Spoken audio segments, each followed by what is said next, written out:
Welcome, in front of me is an LG V60 and today I'll show you how to insert SIM and SD card into this device. So before we get started, there is one thing that we will need, which is this SIM eject tool, as I have one right here.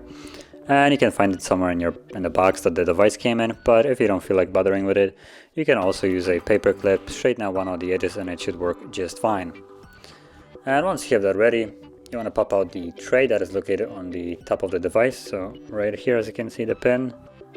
So you kind of push it in, the tray pops out, and from here you can just take out the entire tray and you have space for a SIM card and SD card. So it's on the back side. See, it goes like this, there we go. Now the tray is fairly nice, it keeps the cards in there so they won't actually fall out.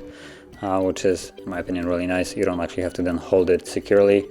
So then flip it backside so you can see as you can see right now, cards, and slide it back into the device. And there should be a pin for the SIM card, so there it is. Let's confirm that. So the SIM card is working and I can already see SD card is working as well right here. So both of them are working fine. And that is how you would insert SIM and SD card into the device. So if you found this very helpful, don't forget to hit like, subscribe, and thanks for watching.